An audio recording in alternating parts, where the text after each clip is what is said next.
Welcome to the Akashic Library. All right, let's jump right in. We're going to talk about something huge today, a really powerful idea. And it's this. There's a direct, an unbreakable link between who you are on the inside and the life you actually experience on the outside. So let me ask you something. Ever feel like your life is just stuck on repeat? You change your job, you move to a whole new city, maybe you even start a new relationship, but somehow the same old frustrations, the same challenges, they just keep popping up. It's like you're trapped in this loop and you just can't find the exit. So what is really going on here? Well, it's basically a kind of self-fulfilling prophecy. See, we think that if we just change the stuff on the outside, our circumstances, we'll get a different result. But most of the time, we're just rearranging the furniture in the exact same room. And this right here is the absolute key. The whole reason that loop keeps going is because we're so busy trying to change everything out there when we're completely ignoring the one thing that actually matters, our own internal state of being. Okay, so this brings us to what we could call reality's true engine. We're talking about the force that really shapes your world. And spoiler alert, it's not your job, it's not your bank account, and it's not where you live. It's something way more fundamental, something you carry with you literally everywhere you go. And here it is. This is the big idea, the core of this whole thing. Your personality creates your personal reality. Simple as that. Your personality, which is really just how you think, feel, and act on a consistent basis, that's the blueprint. It creates your reality, not the other way around. That's a huge shift. So let's break that down a little. When we talk about your state of being, what do we actually mean? Well, think of it like this powerful trio: how you consistently think, how you consistently feel, and how you consistently act. That combination, it's like it's constantly broadcasting a signal out into the universe. And your life, it's just the physical result, the materialization of that signal. Okay, but here's the trap. This is the big mistake that almost all of us make, and it's what keeps that frustrating loop going.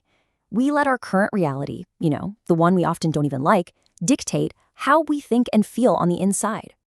And this is that negative cycle in action. It goes something like this.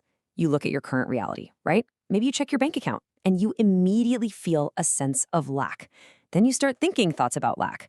Those thoughts and feelings then cause you to act in a certain way, which, you guessed it, just creates more lack. It's a perfect self-perpetuating machine. But here's the wild part. Your reality isn't trying to punish you. It's not mean. It's just a mirror, an honest mirror. It can only reflect the state of being that you're currently putting out there. It's just a materialization of your internal programming. It doesn't lie. So how in the world do we break this cycle? How do we get out of this trap? Well, it all starts with a pretty radical shift in how you look at things. It's about understanding what your current reality actually is. And this is a game changer of a concept. Your current 3D reality is dead. Think about that. It's old news. It's just a result, an echo of your past thoughts and feelings. It's a materialization of who you were, not who you are deciding to be right now. So the whole game becomes about stop letting this ghost from the past dictate how you feel today. And I love this metaphor from the source material. It's like that monkey emoji, the one covering its eyes. You have to consciously choose to cover your eyes to your current reality. Stop looking at it for evidence. Stop letting it trigger those old negative feelings. You're essentially starving it of your attention.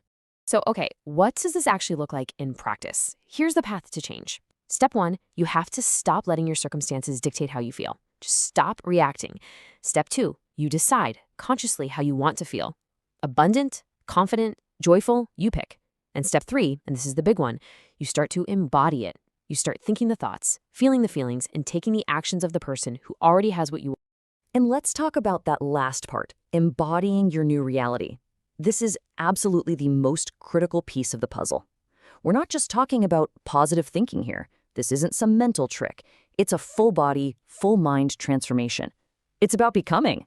Yeah, exactly. You have to literally become someone new. You're rewriting your core programming. Remember the first thing we said? Your personality creates your personal reality. So if you want a new reality, you gotta have a new personality. It's that simple and that profound.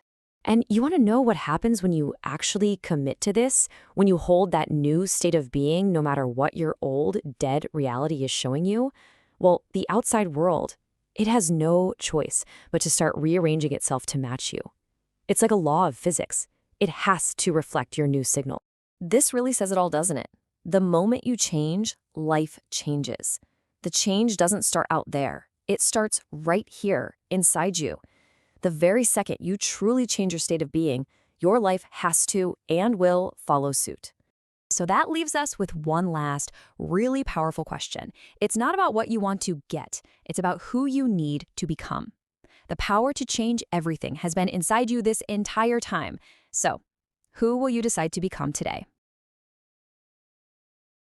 True peace comes from caring deeply while remaining unattached to outcomes. Next, release the struggle and stop trying to figure it out.